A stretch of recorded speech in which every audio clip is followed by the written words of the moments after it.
Welcome to A Mason's Work, the podcast where we review Masonic symbols and illustrate how they can be used to solve problems in everyday life. With your host, Brian Mattox, a proud member of the Craftsman Online Media Network. One of the perhaps more exhausting and complex techniques that people will use as part of the baiting and gatekeeping processes in the dark rhetoric application is the game of definitions. And you'll hear this a lot when somebody is essentially trying to move an argument into this sort of perpetual spiral of definition after definition after definition. That's not to essentially move the conversation forward, but to control the conversation completely. So you'll hear people do this. They'll say things like, well, it depends on what you mean by X. Or they'll say things like, can you define Y? And they'll use these kinds of deflections from the conversation to essentially get you into this spiral of definitions, which they will then use to set up a straw man to bait you into participating in an argument where words don't mean what they mean. They mean some sort of mutually agreed upon definition for that intervening conversation, and then don't apply elsewhere.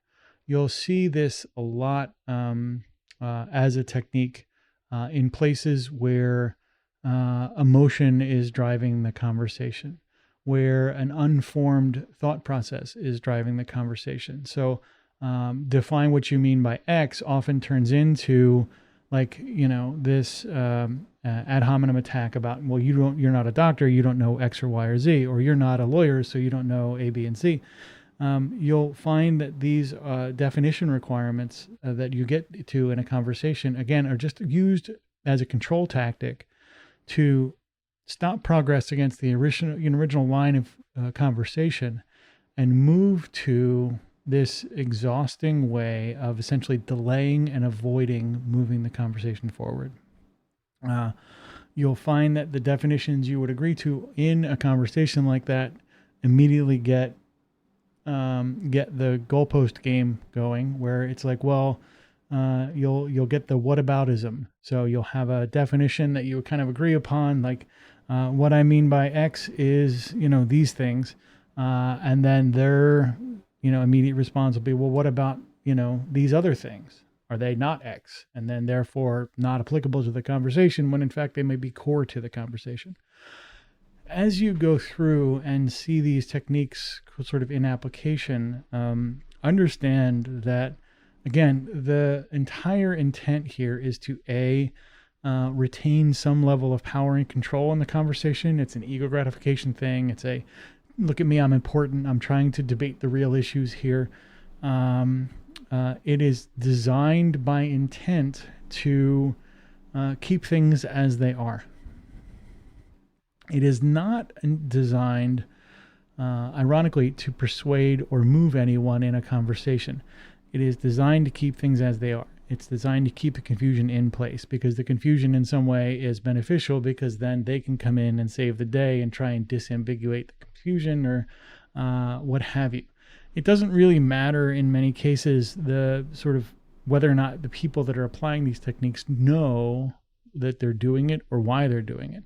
But that they are doing it puts us in a position as people that are trying to improve our skill in this space. It gives us opportunities to spot it, identify it, and kind of move through it and get to a better space. When you find yourself in a situation where you're playing the game of definitions, you can say, well, if you want to read the textbook definition, let's use that. That's fine.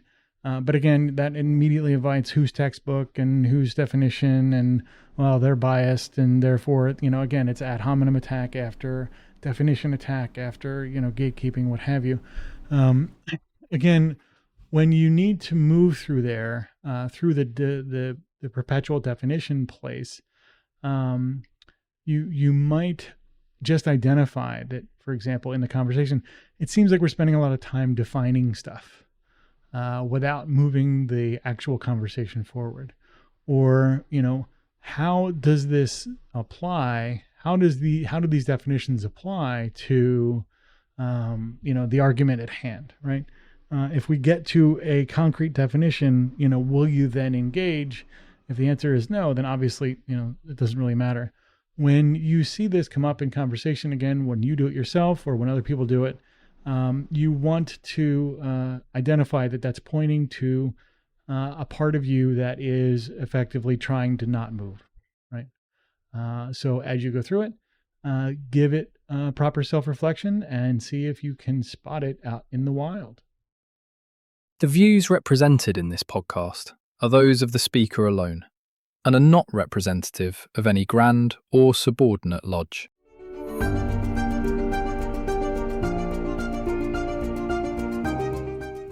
Hi, Brian here. I wanted to thank you so much for listening to this episode. If you have any suggestions or guidance for further episodes you'd like to see or hear, whatever the case may be, please don't hesitate to reach out to me at amasonswork.com, and we will try and incorporate your suggestions into a future recording. Thanks.